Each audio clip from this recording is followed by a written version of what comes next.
Okay. Is this one on? Oh, yep. Okay. All right. Well, good morning and welcome to today's worship service. We are grateful that you are all here today with us. My name is Liz Wolf, and I'm the service coordinator today for here at All Souls Church, where our mission is to seek truth, practice love, and celebrate life.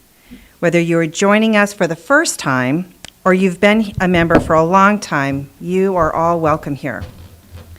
Whatever faiths you have known or not known, or whatever your heritage, you are welcome here. Whatever questions you hold, whatever truths you seek, whatever sorrow you have known, whatever joy has filled your heart, wherever you are and whomever you love, you are welcome here. And now for our announcements. Is this still on? Still on? Okay. I call your attention to the notice of next Sunday's program at the bottom of our the order of service, so you know what's going on this following week. After the service, you're invited to stay for conversation up here in the circle and have coffee and cake or donuts, whatever is downstairs. Kevin, do you want to make another announcement? And if anybody has an announcement, you can come up.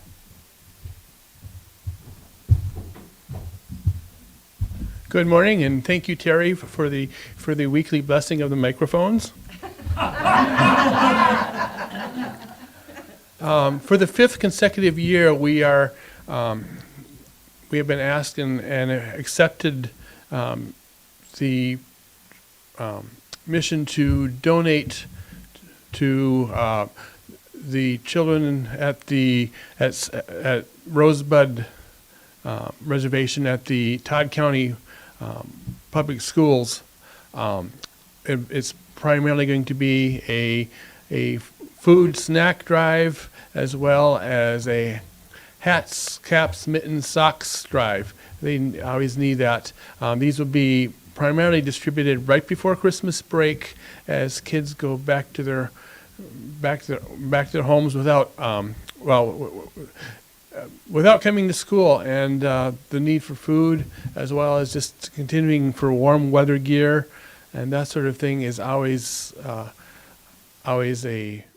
constant need. Well, in Sioux Falls, we have lots of people in need right around us, and we see a lot of them, and we help them as best we can. But imagine living in a place that's hundreds of miles from even a small city, where it's one of the poorest counties in the nation. There's just not the resources. So that is why we're able to. We here in Sioux Falls, we can do a lot more for Rosebud than Rosebud can do for Rosebud, in some cases. So anyway, by the front door, there is a box with some of the gifts we've already received for Rosebud, and there's also a handout, two-sided, giving more detail of the kind of things that kids need. They're not going to be going home and making pasta and meatloaf. They're going to, it's stuff they can open up and eat and have something with nutritional value. But anyway, thank you very much.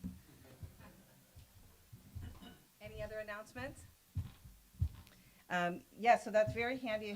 He has everything's listed on this sheet, and also today's contribution for our donations and our plate goes to the St. Francis House for their coat drive. So that's another thing. If you have any extra coats that you feel someone could use, please bring them in as well. So.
Thank you, Cheryl. Thank you for stepping in for Carol. So now we go to our chalice lighting to number 455. Kevin, you'd like to light? I'm going to turn to it in the gray book, and I'll read it. Each morning, we must hold out the chalice of our being to receive, to carry, and to give back. Our first song is number 287, Faith of the Larger Liberty. And stand if you can.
Thank you. And now our first reading is 557, or 577, excuse me. Is it possible to live in peace? And I will read the regular text, and if you could follow where there's italicized text. Thank you. If someone with courage and vision can rise to lead in nonviolent action, the winter of despair can, in the twinkling of an eye, be turned into the summer of hope. It is possible to live in peace. Nonviolence is not a garment to put on and off at will. Its seat is in the heart, and it must be an inseparable part of our being. It is possible to live in peace. Nonviolence, which is a quality of the heart, cannot come by an appeal to the brain. It is a plant of slow growth, growing imperceptibly but surely. It is possible to live in peace. If a single person achieves the highest kind of love, it will be sufficient to neutralize the hate of millions. It is possible to live in peace. If we are to reach real peace in this world, and if we are to carry on a real war against war, we shall have to begin with the children. It is possible to live in peace. The future depends on what we do in the present. It is possible to live in peace. All right, and now for our story of all ages, if all the children would like to come up. In light of the election, I first selected Don't Cry Big Bird, but put that aside. that on? Welcome. So I selected the Peace book for our reading today. And it's written by Todd Parr. Peace is making new friends. Peace is keeping the water blue for all the fish. Peace is listening to different kinds of music. Peace is saying you're sorry when you hurt someone. That's a good thing to do, isn't it? Peace is helping your neighbor. Peace is reading all different kinds of books. Peace is thinking about someone you love, like your mom or your dad. Peace is giving shoes to someone who needs them. Who needs a lot of shoes?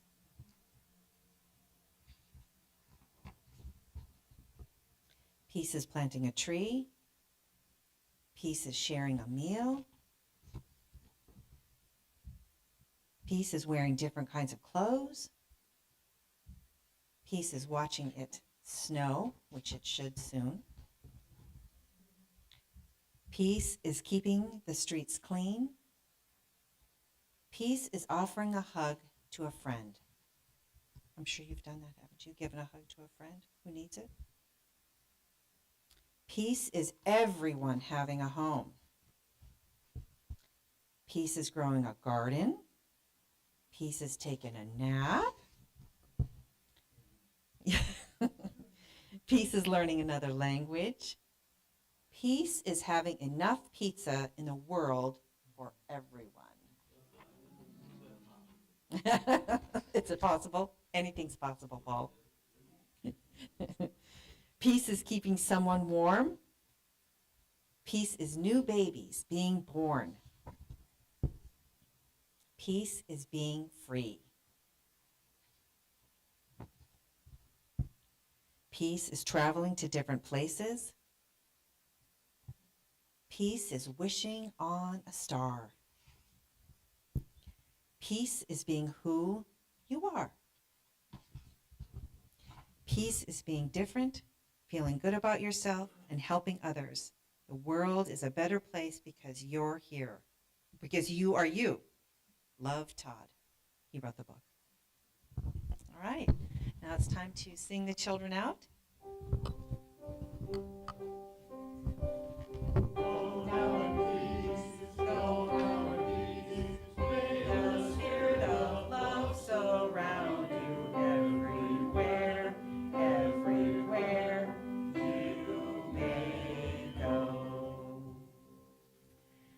So in this congregation, we found it helpful to share the ups and downs of our lives by the practice of taking a stone from the bowl, holding it in our hand, warming it, and expressing our thoughts of joy and our concern, and then placing the stone in the water so that the ripples of the water will carry our joys and concerns out into the wider world. So I'll be the first one. So, of course, I have a concern. I have a concern for my daughter and her feelings about what's happened last week, and my concerns as well.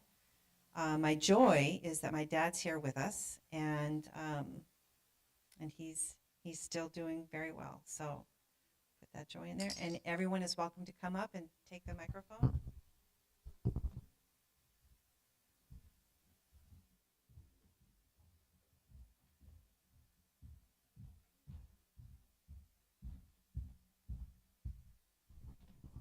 Good morning.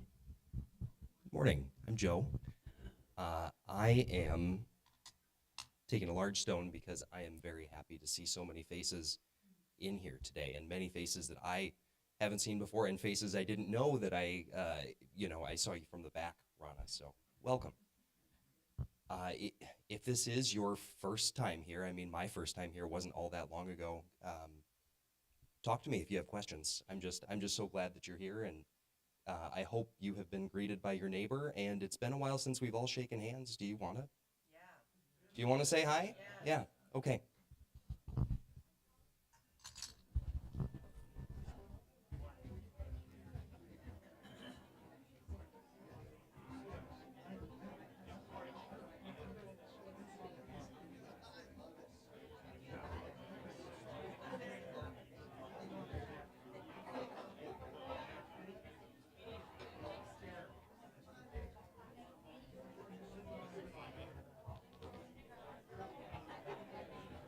Thank you, Joe, for doing it. Thank you for doing that.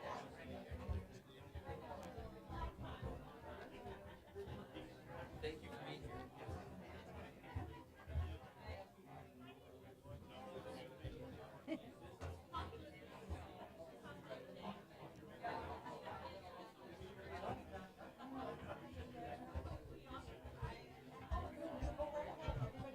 Yep, yep, absolutely.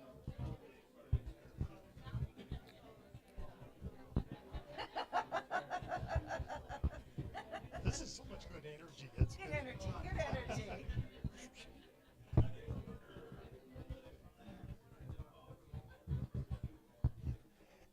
My name is Dan, and I have some more positive energy to share. I was in a room of a lot of positive people last night where South Dakota Voices for Peace gathered, and we had good representation from our congregation, and it was fun to hear stories. These were stories of people who had found hope where they didn't know they would. And so it was great to be along to that event.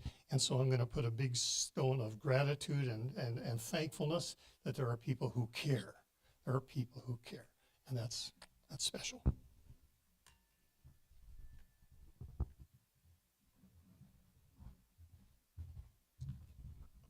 Good morning. My name is Marcia, and I want to share that beloved Reverend and author Ron Knapp died October 21st. He served the First Unitarian Church in Omaha for 20 years and continued in a retired position there. He spoke here many times, and his funeral was yesterday, and it was a joy to have known him. May he rest in peace.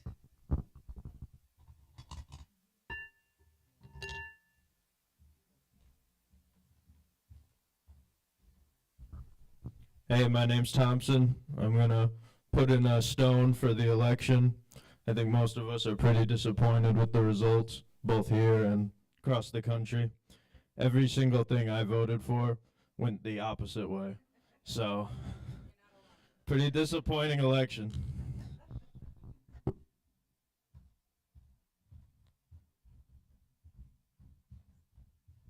I'm going to sneak one more word of positivism in the midst of our grieving this week, and that is that Angie Bach is here visiting our congregation today, and I was privileged to sit with 3 students that she helps integrate. And they've come from different countries. They're in high school, and they come to bring their culture and their presence to try to show people that it's not that bad to be Islamic, or it's not that bad to be coming from a Russian country, or places that other people might have stereotypes. So they live in the high schools with us right here in Sioux Falls, and Angie helps lead that program, finds sponsors, and connects with them. So Angie, you want to wave your hand there?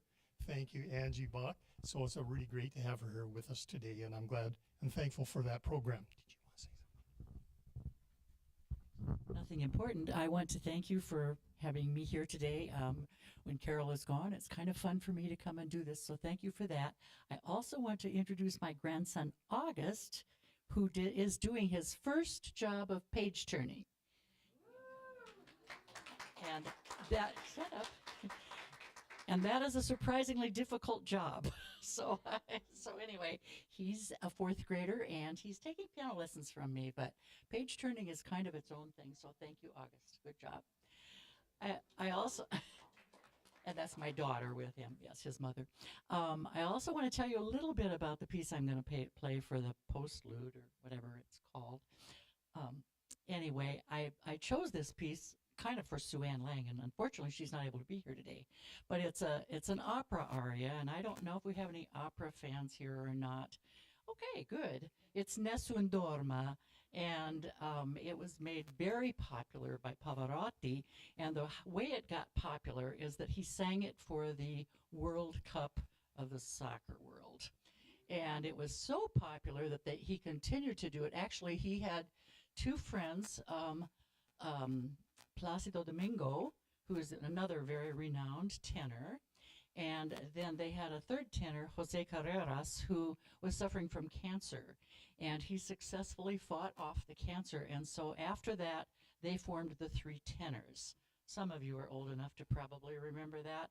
But they performed together all over, and Nessun Dorma was always their finale. I had the good privilege of hearing them on their third to the last performance in St. Paul. So that was where they did. And of course, Pavarotti died in 2007. So it's a different world. But I think you'll recognize the piece, but that's why I chose it. It's very joyful, and I needed that after the election. Thank you. So I will take the last rock for all of the joys and concerns that are said or not said and in our hearts, and let this rock go out into the water and soothe our souls.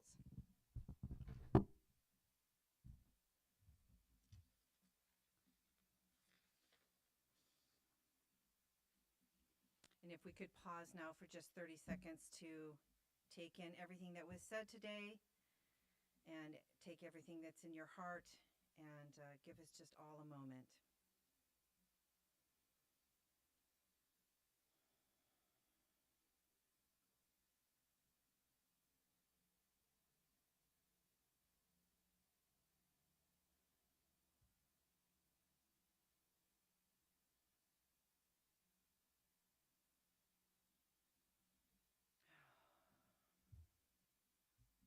Lovely.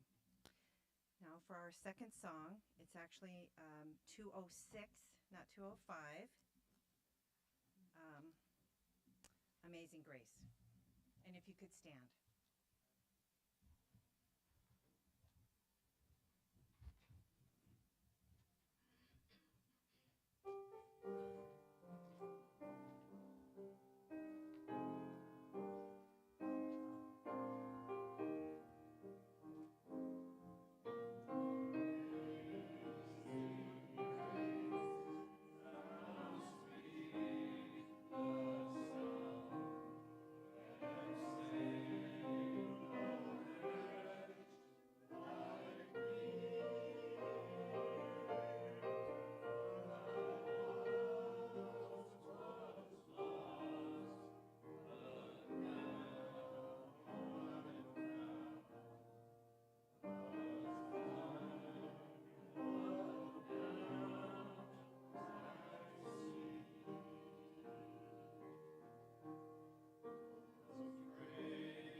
second reading is number 636, really, it is.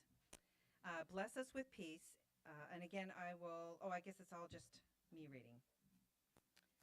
O source of peace, lead us to peace, a peace profound and true.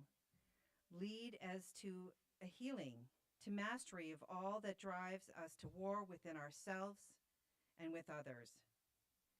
May our deeds inscribe us in the book of the life and blessing, righteousness and peace. O source of peace, bless us with peace. And now we have here Chaplain Bill Cooper, who's going to give us a speech on peace. Oh, no, on My Father's Photos, Lessons Learned from a World War II Scrapbook.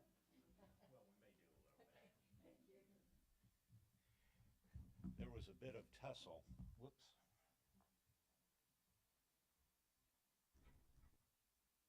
There was a bit of back and forth on what I'd be presenting today. It began with Peter reaching out and saying, I've heard you've spent some time in Normandy lately, and would you come and speak about that for Veterans Day? And then we thought about broadening it a little bit, but I will say that I didn't get that pulled off. So if you want the broader reflection on peace, patriotism, and reconciliation, which in this week the R word that's come to mind has been more resistance or restoration, come to this gathering afterwards.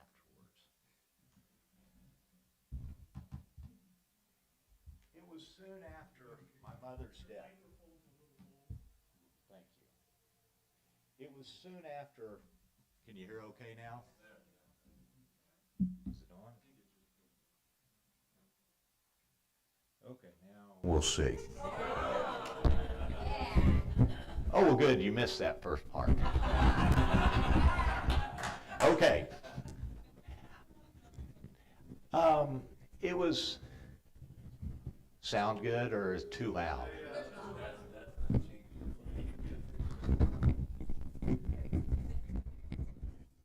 How about that? Not enough? Here we go. Golden mean. Okay. It's about shortly after my mother died that I discovered a scrapbook that my father had had from World War II. Now, Dad, as most from that generation, never spoke much at all about his experiences in the Army. He was a officer in the Patton's Third Army, and so the most I got out of him was after the George C. Scott movie. I asked him what he thought of the depiction of Patton. He said, well, you know, it was pretty good, but the real general cussed a hell of a lot more than in the movie. The only other thing he ever said about the war really was that when we watched together Saving Private Ryan, the beaches scene, he said that was the most accurate depiction of battle I've ever seen. Now, Dad was not on the front lines. He was a staff officer, and his focus was on the medical support network for the Third Army. His charge was to site and situate and supply and then do the same thing over and over and over again for Patton's Third Army with the forward field hospitals. So he was in the medical area, although he was not a doctor. He was a logistics officer. And so he saw, you know, much of his photo album are photos of sightings of field hospitals or of surgical procedures.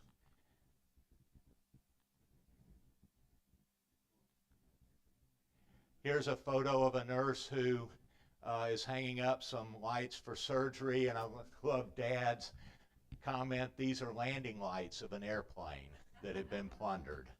They made do with whatever they had, and Dad said, you know, when you're working for Patton, you're moving so doggone fast that you never have time to get anything really set up. You're just still moving forward. They always had 3 field hospitals, one that was active, one that was being set up, one that was being torn down, and the poor surgeons and nurses never had a break. But the logistics folks were moving those things forward. They're always within 3 miles of the front line. So Dad said it could get dicey at times. He also had pictures of nurses. There's another. He had pictures of medics who were carrying folks out of the front lines. Here's one of my favorites coming, you know, medical jeep going back to behind the lines over the Moselle and Mosul, and then the infantry passing forward. So lots of, you know, here's a piece on loading supply gliders going into Bastogne with medical supplies and personnel. So he had different photos like this, some geographic as they went into St. Lo. But he also had, you know, sort of tourist photos. My kids laugh because I'm the photographer in the family, so I now know where I got this.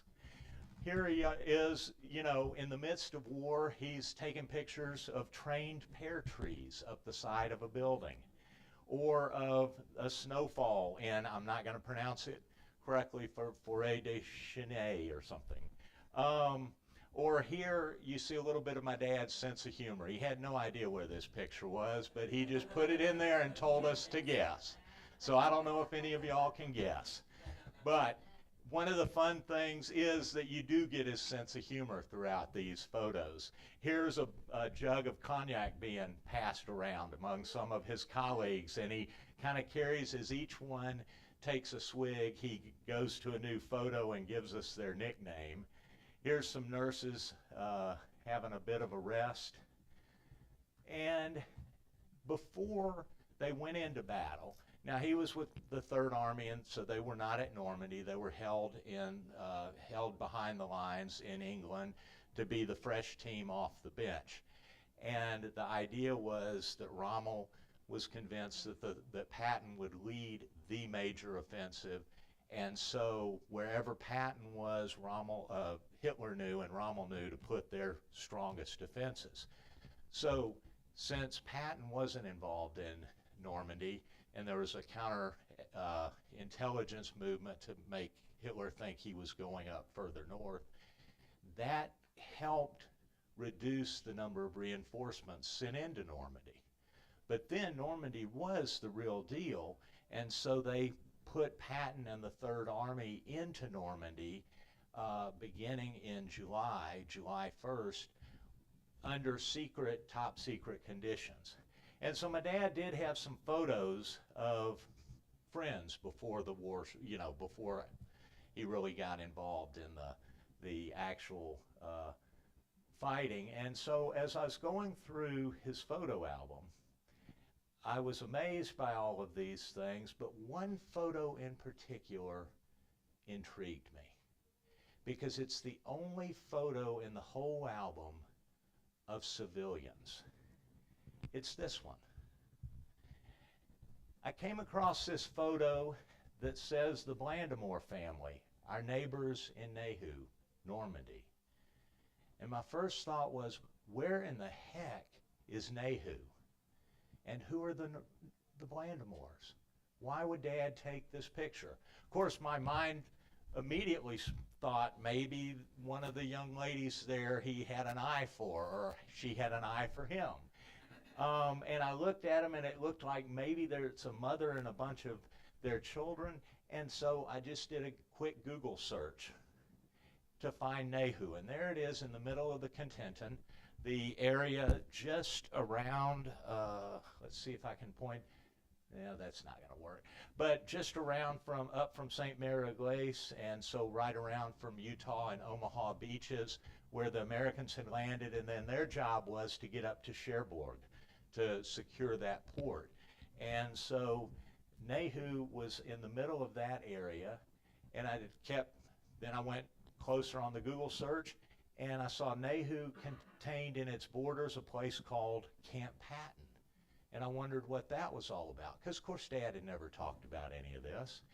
And then I furthered my Google search, and I saw Camp Patton, and you can't really see it there, but there's a tank there, and there's a parking lot, and then there's a farm across the way. And so I just wondered, and all this took, I went to Google Maps, and I went to Street View. And here's what I found. A stone wall right across from where Dad was. And it made me wonder, could that be the stone wall over which that family was peering, the Blandemores? And so, of course, then I did a further Google search, found out there were still Blandemores living in the Nahu area, and that one of them still owned that farm across the way. Now, all of that happened in about 5 minutes. That's one thing I learned. Google can be a great thing. So here's what I did. Cecil was taking a trip the following January. This was in 2019, the 75th anniversary of D-Day is when I decided to really open up this album and take a close look. She was taking a trip to Europe, and I always join her after she takes students over to Europe.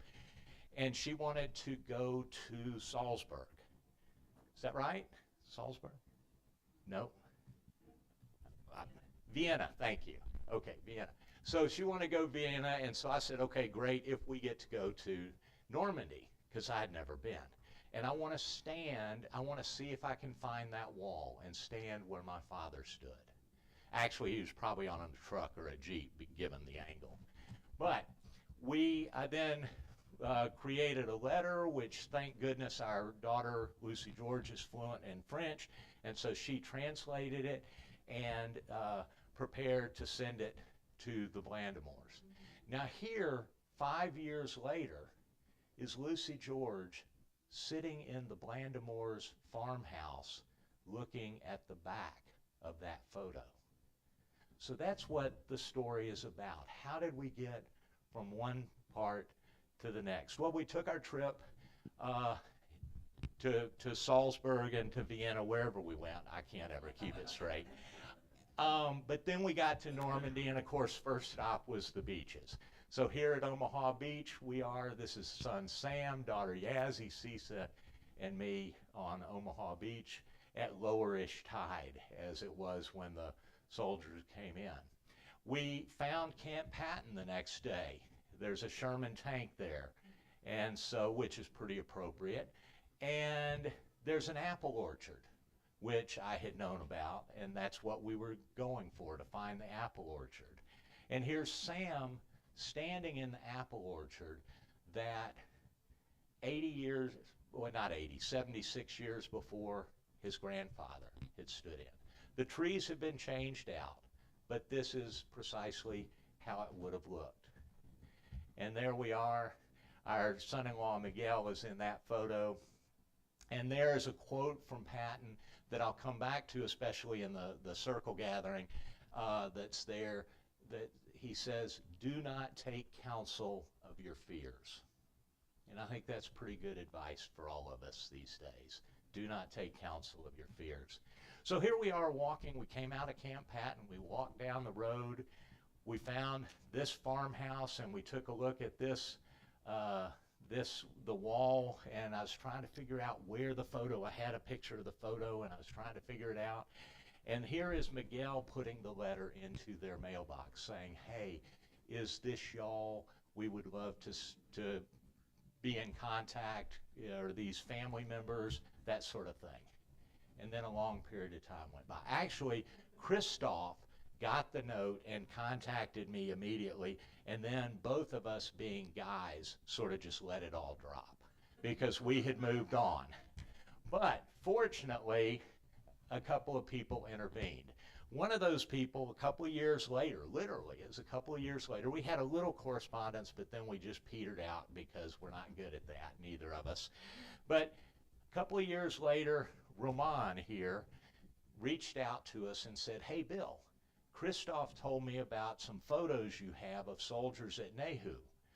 we've been looking for those. We don't have any, and could you send them to us? And so Roman and these two all began to coordinate. My wife, Cisa, and Michelle, Christophe Blandamore's wife. So they all began to communicate and keep this thing rolling. And as a result, I sent off the photos to Normandy, to Roman. I got to get going here. Okay. So I sent off the photos, and they kept bugging us to come to the 79th anniversary of D-Day, and we didn't have the money, and we just didn't have the time. But finally we decided, you know, you really don't want to turn down an offer like that. When life offers something, you've got to say yes out of the blue like that. And so we did go, and we went back to the house, and we were warmly welcomed by Michelle and Christophe and their cat. And you can't see this photo, but it's just a gorgeous old French farmhouse. And of course, accoutred, you know, with everything that old French farmhouses have. Here's the back part, and there we are on that first visit. And Christophe and Michelle showed us their livestock. They raise horses and just have a love for these horses that are become jumping. This is where he was showing us how you pull down in the old days before cell phones. If a horse was foaling, you pulled down this alarm that went "Rah!" and if the guy was in the field, he came back. So nice farmhouse and great hospitality. You see the horse trying to get in the back door there. Here is the actual wall. This was just incredible to get to stand at this place and see. Of course, there's a tree and a telephone pole now there, but because of the chimney, this was the position from which my father took that photo. And this is the inside, around on the inside, and I thought it must be raised up, and indeed it was. The farmyard was raised. And so they were standing looking over that fence at the soldiers, and that would have been looking right where they were standing. So we were then presented with a photograph of my dad's photograph that they had blown up and put the names of all the Blandamore family members on, and we got to meet one of the folks in the photograph, Marguerite.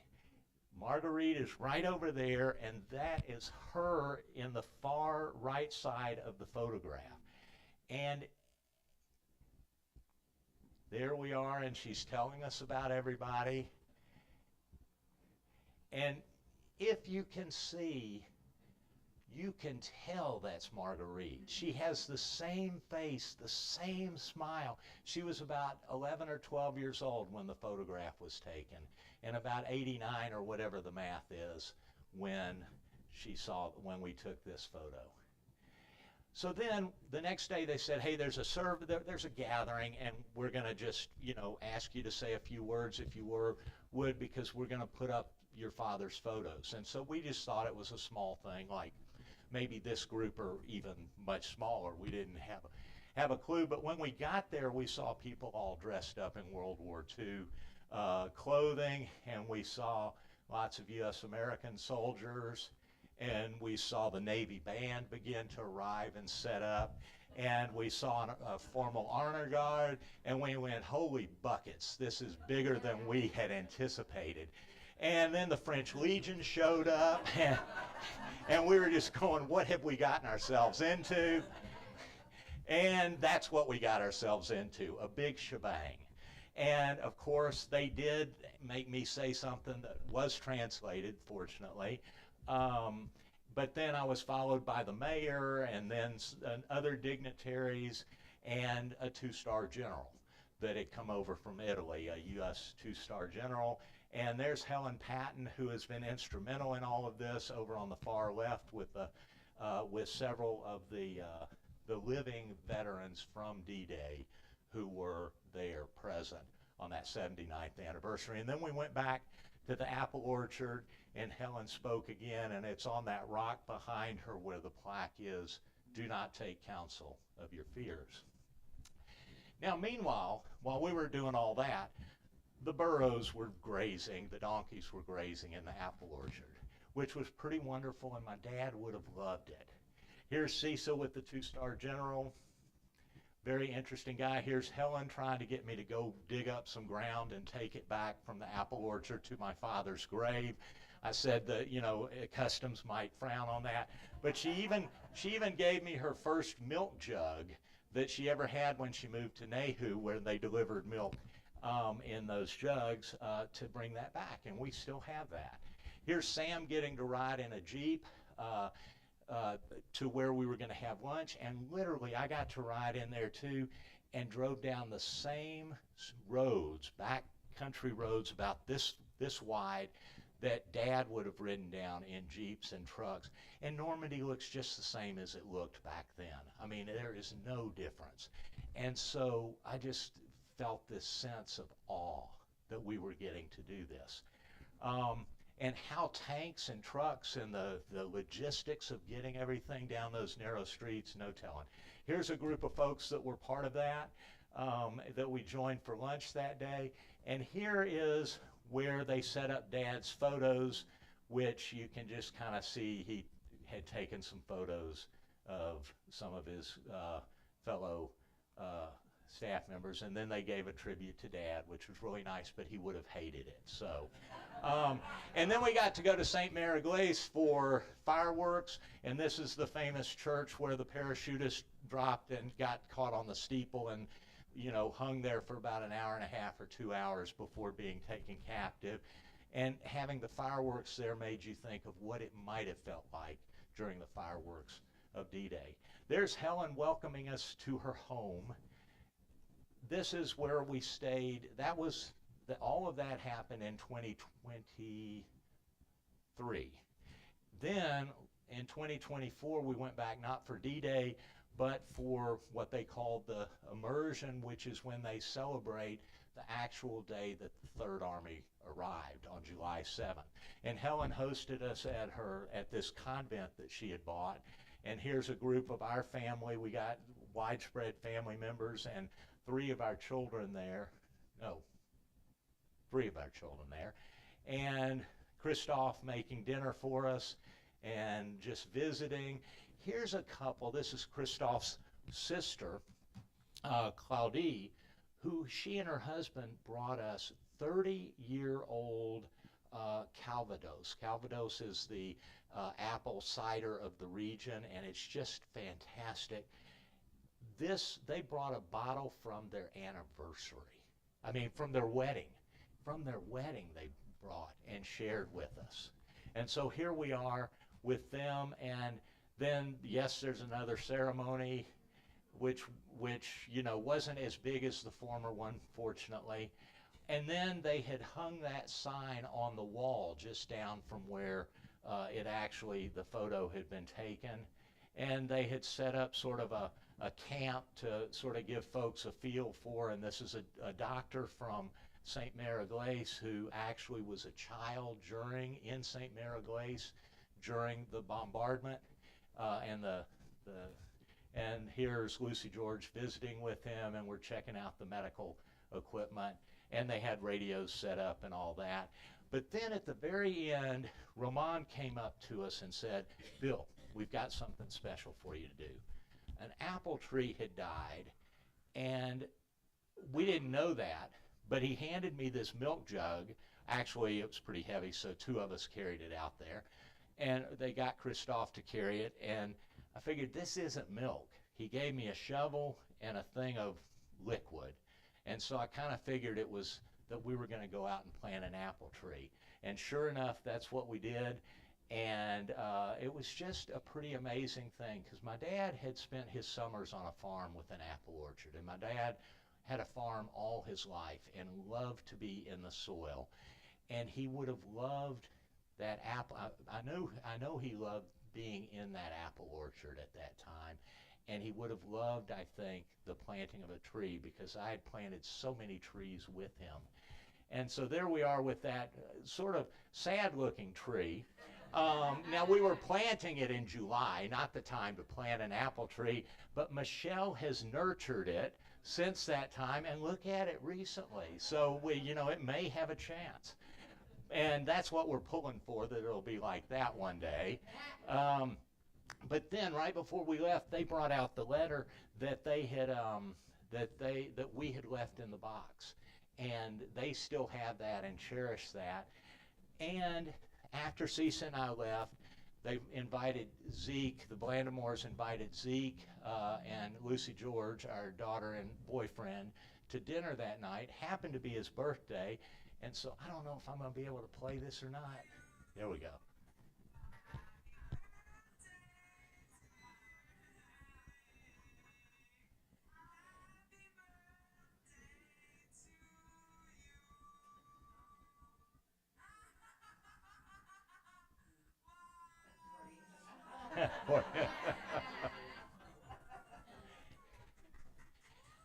I don't know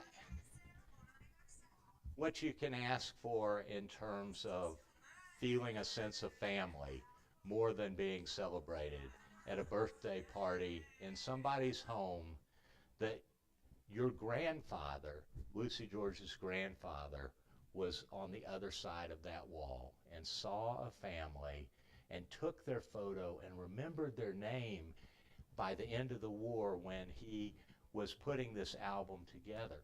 Now, since that time, a remarkable group of people have gathered to keep the memory alive of those U.S. soldiers who came to liberate them. And to me, this is the remarkable thing, because we felt such gratitude in France for what the U.S. had done, because these were folks who had lived through occupation. They knew the hardship of being occupied by brutal forces, and they were liberated from that, and they continue to be thankful and to teach the next generations gratitude for what we did. And I can't help but wonder what we may feel like in these days, like there might be occupying forces of sorts at work in our lives. But this is a story to me of perseverance, a story of resilience, a story of friendship over the ages, a story of family and community that has held fast and has expanded. And so these two especially, that's what I'm going to end it on. Those two walking into the sunset as new friends, new families, and new our neighbors, the Blandamore family, our neighbors at Nahu. Thank you.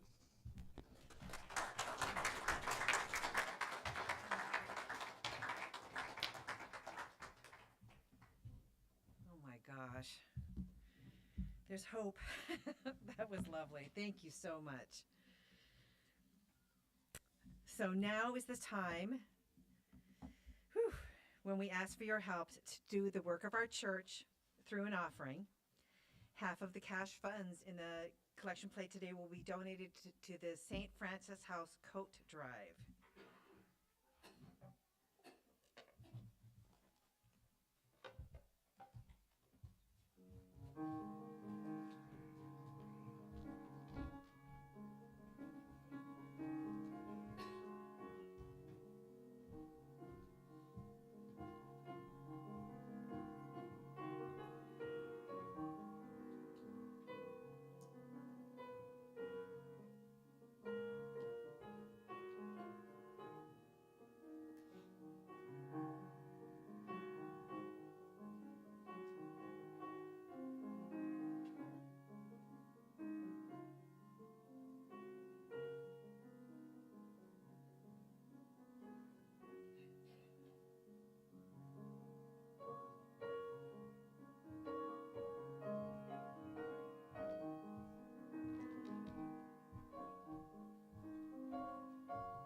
Thank you.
So now we go to words to receive the offering.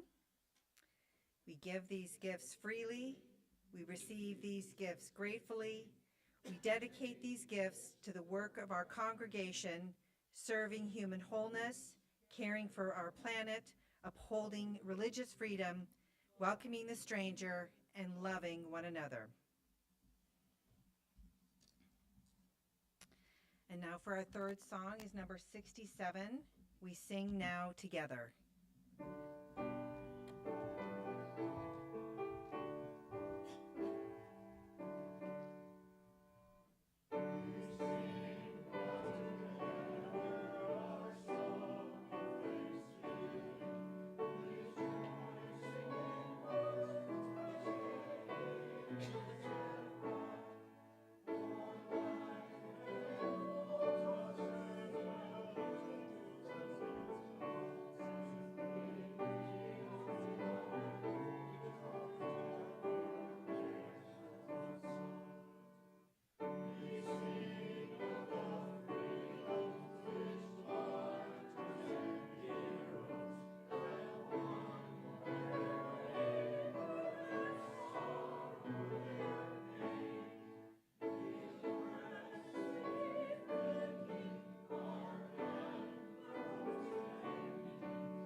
And our third and last reading is number 586, The Idea of Democracy.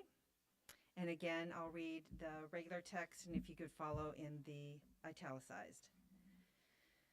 As labor is the common burden of our race, so the effort of some to shift their share of the burden onto the shoulders of others is the great, durable curse of the race.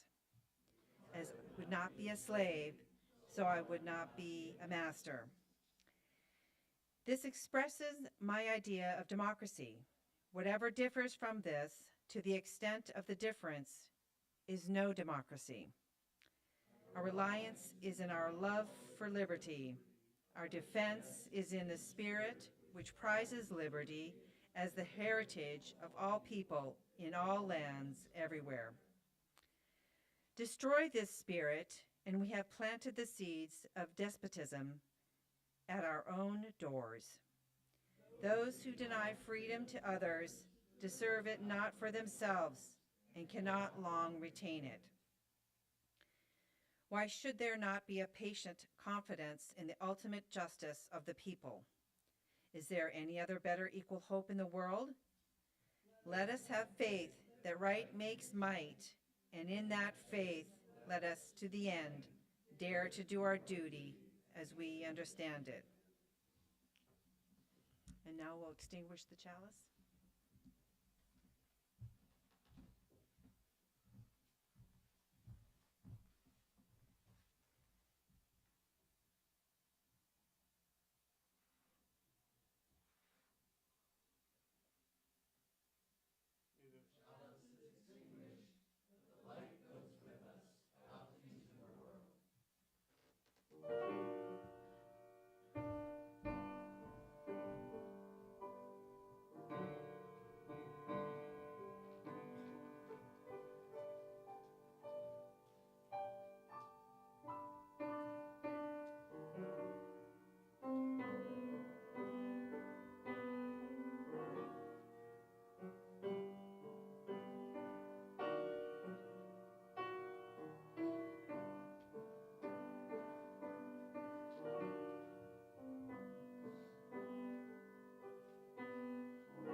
Thank you so much. So please go downstairs, and you're welcome for coffee time downstairs until about 20 after, and then join us back up here for the circle. Thank you.